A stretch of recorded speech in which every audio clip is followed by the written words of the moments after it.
The final lift, deadlifts. It's everybody's favorite lift. You see it on social media, everywhere. Everyone does it. It seems to be the only thing people care about. Yeah. What's your? It went from what's your bench to what's your deadlift now. That's actually a good point to make. So, the way we deadlift is conventional. It's pretty much the best way to deadlift, guys. And the way you judge that is by how much praise you get on social media. Just kidding, guys. Always stick to what works best for you. Yeah. So for us, our rationale behind sumo versus conventional. So when I was a lot smaller, when I was like 140 pounds smaller, I was a lot leaner, a lot trimmer. My body leverages were night and day difference. I was actually able to get in a decent sumo position, and it just felt a lot more comfortable when I was like 16, 15, 14. So why I switched to conventional was because I made a 1 year, it was like a New Year resolution. I was either going to do one strongman competition or one powerlifting competition. And the common denominator between those two sports was the deadlift style, conventional. So in my head, my rationale was like, okay, well, if I choose either sport or do both, I have to train conventional regardless. So that was like my rationale behind transitioning to conventional, and then I've been going conventional ever since.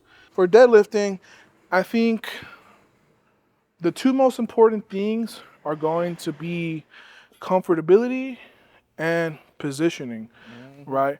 Because you gotta look at the context. Me and Pablo we're big people, so we're just gonna have a completely different set of obstacles to overcome, and we're trying to find our ideal deadlift position. But at the end of the day, if you guys follow these cues, they're actually going to be pretty transferable to just about anybody, right? Because even though we're bigger, somebody smaller could look at this and just literally like just flip it and look at it on the other side of the spectrum and be like, okay, like maybe this will work.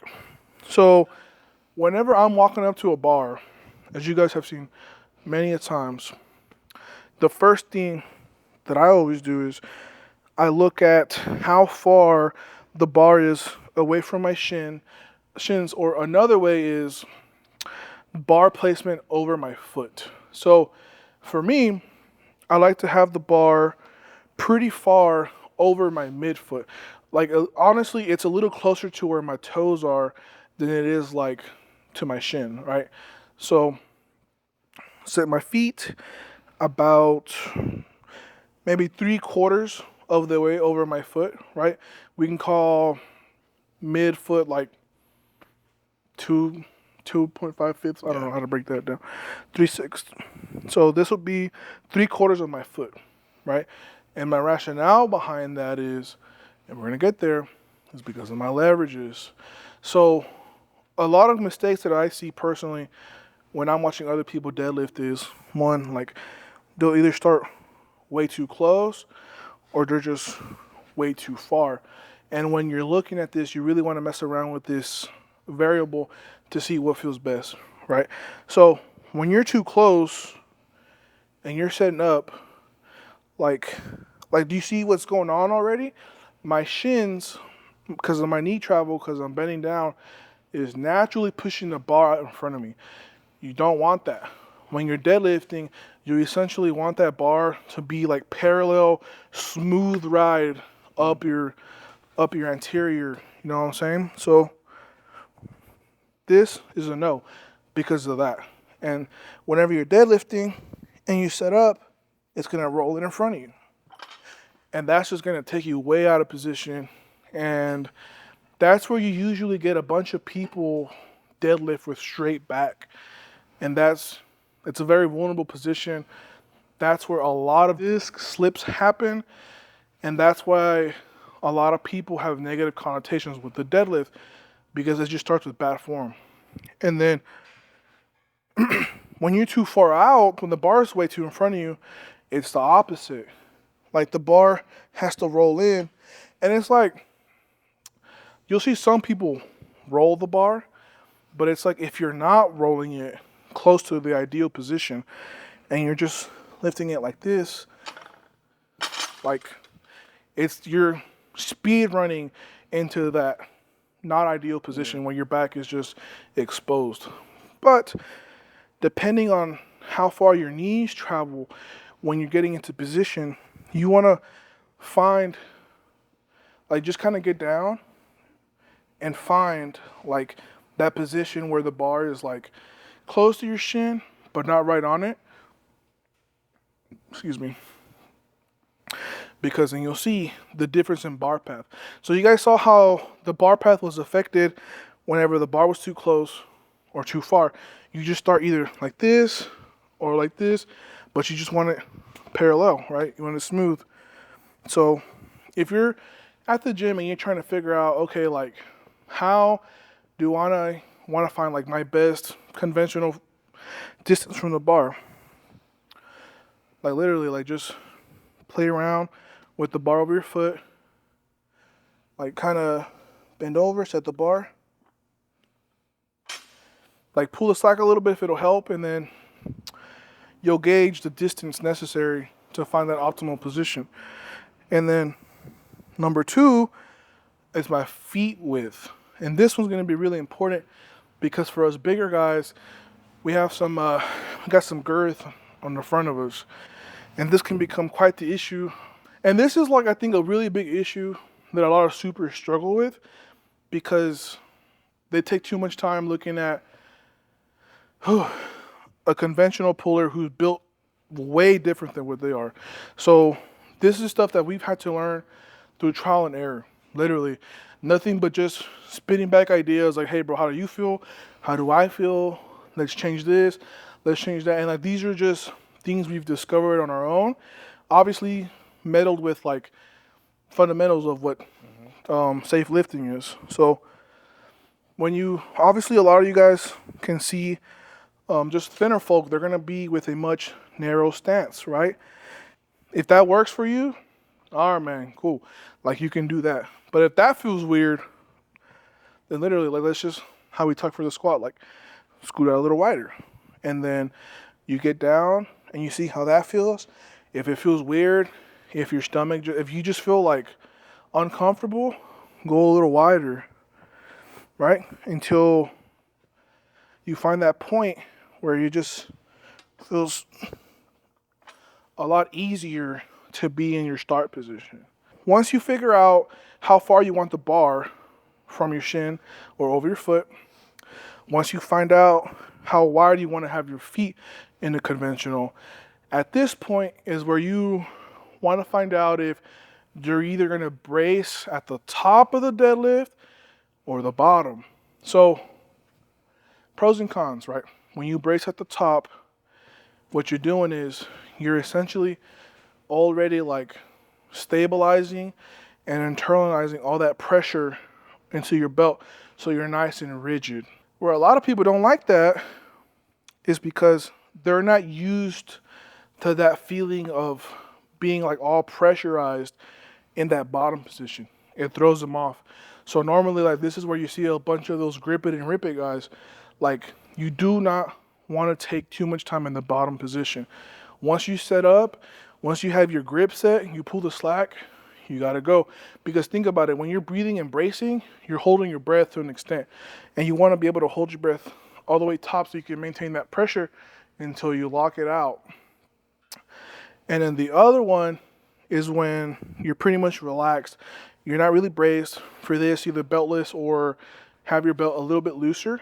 So when you're setting up, you're like really relaxed, right? And then you're gonna like pull a slack. And then the way I like to describe pulling slack is push with your legs, push through the bar, and then pull with your upper back. And then at this point, when you're pulling slack is when you breathe and brace, and you're pretty much like locking in that midsection, getting ready to pull the deadlift. So that, I think personally, setting up at the top is a lot better because when you just have all that pressure, I just feel like you're going to be able to generate a lot more force coming out of the ground, right? But I have a couple of my athletes who just feel a lot more comfortable doing it at the bottom. You know, it's just what works for them, and we go from there. And then The rest is pretty much self-explanatory because you literally just lifting it up. It's not anything fancy. It's not anything complicated. So it's like all the hard work is setting up. But you have anything to add, Pops? Just like any other lift, the cues and the timing of it matters most. Like I said, squat bench, precision matters. Any sort of additional time or reduced time added to that set cue, right? Like the efficiency, it's going to throw you off. So it's always important to make sure you're visualizing yourself, and it's very important, especially when you're about to go. Any additional thought process is going to like deteriorate everything. And that's pretty much it, bro. There's nothing too specific. Make sure you brace, pull the slack, and you can pull slack on the stiff bar. It's noticeable, but like it's like subtle but noticeable.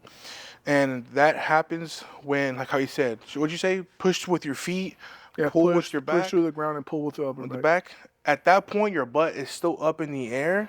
But you feel that Yeah, tension that's in what your I'm saying. hamstrings. You're Yeah. pulling the slack, and then as soon as you feel the slack, you're already transitioning to like having your butt in And that your squat position with your hips, and it's like one motion. It's gonna propel you literally. That resistance, you're tugging like a band. Like your guys' lockout versus somebody who's not as an experienced deadlifter. There's like you could, if you put it side by side, it's night and day. What are some cues that someone could start to Ooh, That's a good to question. transition from being like a 4 lockout to a I got this one. One of them would be patience. A lot of these guys are too quick. They want to make it look fast. Deadlift is something that you can be fast every single, like as you go up, it's not going to be fast every time.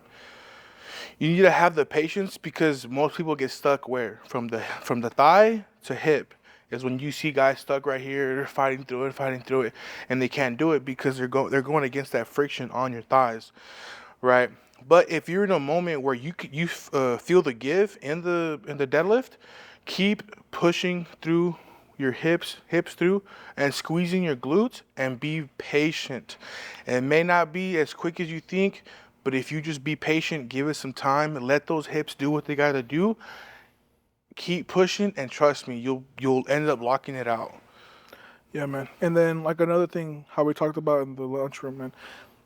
We lift in a federation that it's like if your lift is 50-50, odds are you're getting red lighted. And at the same time, just for like personal standard, we like to be undeniable. And something that I've had a lot of issues with is, and I think this is a very common issue with bigger people, just because it's like when you have a bit higher body fat percentage, like when you flex out your knee, like it's not gonna look as locked out as if somebody who's like way leaner and you can see the freaking knee joint, right? So it becomes very important to make sure that like your knees are locked out and your shoulder is behind the bar. And a cue that has really helped me out with that is once I get the bar, like at the point where I'm gonna lock out, at this point is where I'm thinking like once I get to this position, I'm really just thinking like flex the quads. Flex the quads because it's like if your quads are flexed, like you're not gonna have any soft knees and you're not really gonna have any soft lockouts. And it's almost like when you flex your quads, you almost by reflex flex your glutes. And it's like when you flex quads and your glutes, your shoulders kind of like naturally lean behind the bar. So it's like boom, you got a A1 lockout.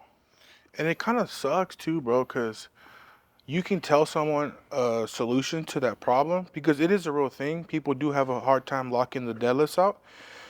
And it could be pretty mental, bro. Like people can just not wrap their head around the idea of being patient or just understanding the deadlift, and they'd rather not even deal with it.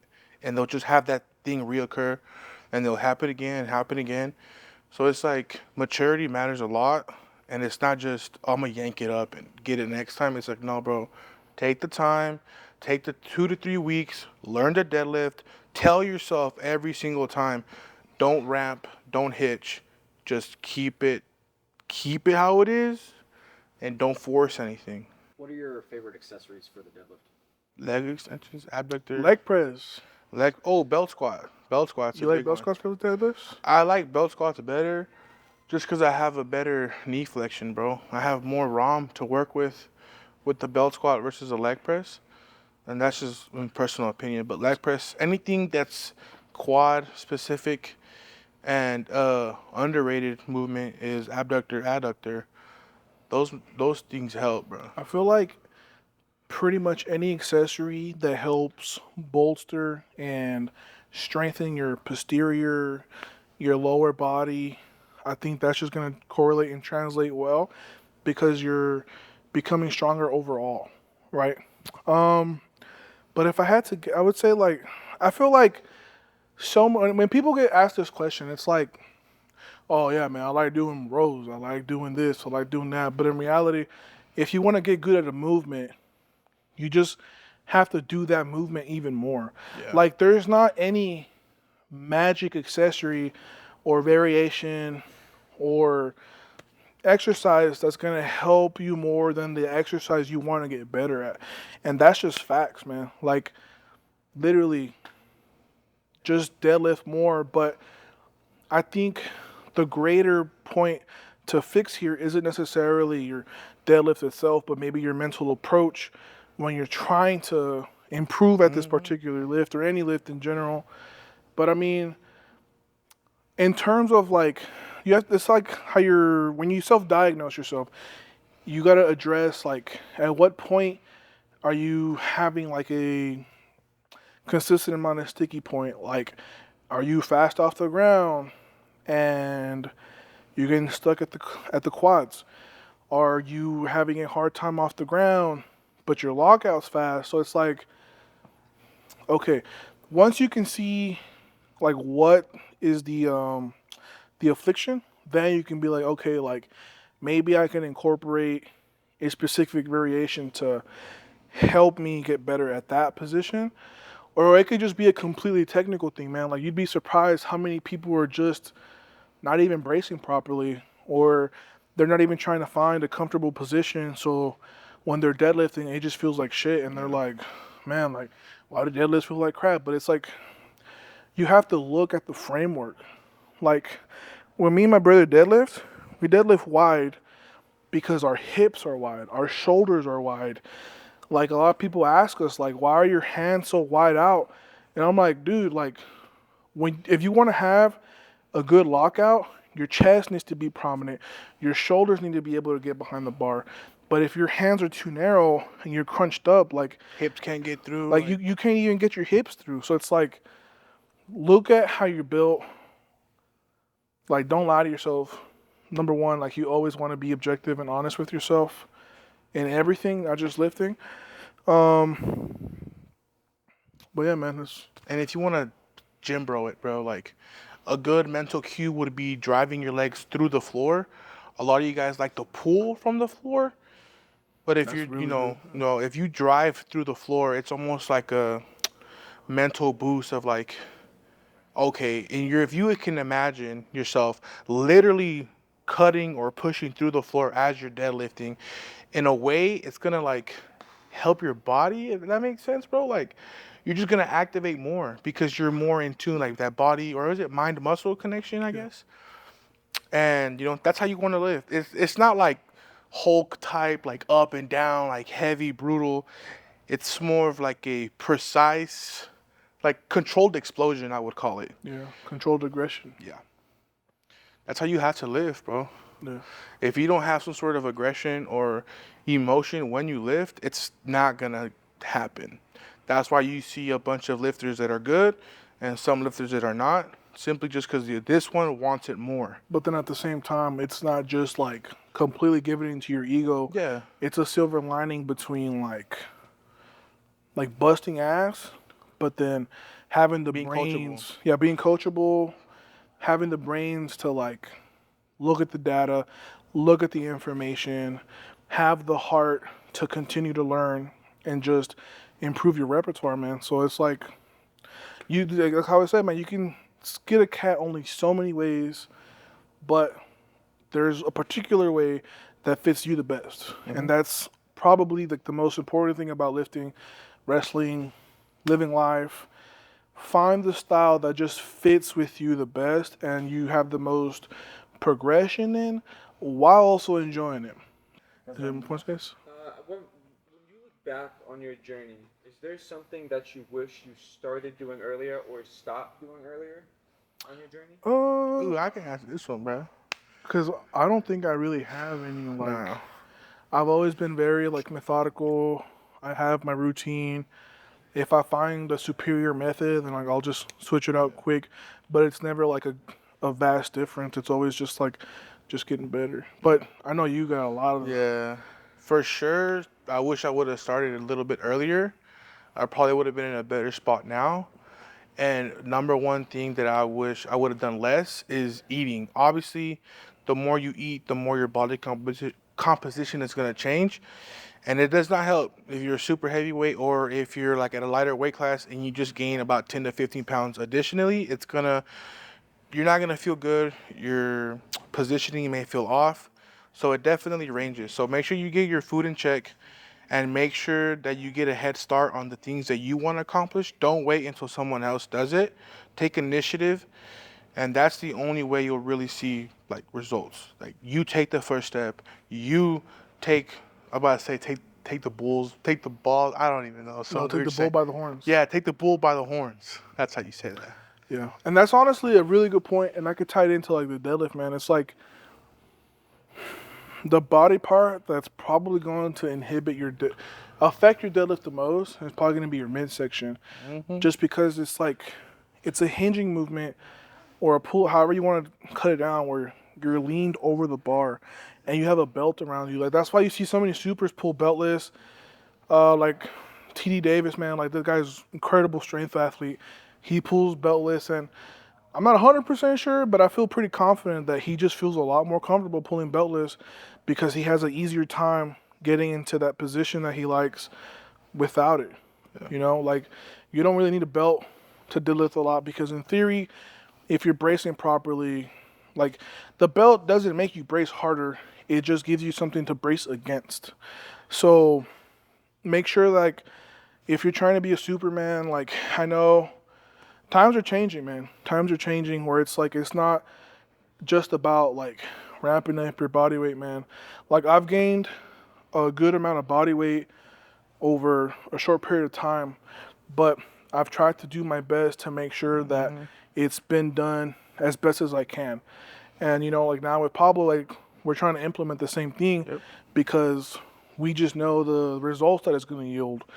If you can just trim down a little bit, like you'd be, or at least just like be more on top of it. Like it'll pay off. Trust me, guys, because when you go from pulling 400 kilos at 22, but then you gain 30 pounds, so then you lose like 100 pounds on your deadlift, you never forget that feeling. So to avoid that from ever happening from you guys, if you guys are like on a similar path, like me and my brother, like, and you guys want to be like super heavyweights for whatever reason, just I want to be that heavy one day. Yeah, I don't think anybody. I don't think anyone's thinking like that, bro. Anyways, but all right, guys. Hopefully, you guys can take a couple tips that we took with, just from us sharing how we look at a deadlift, how we break it down, and let us know.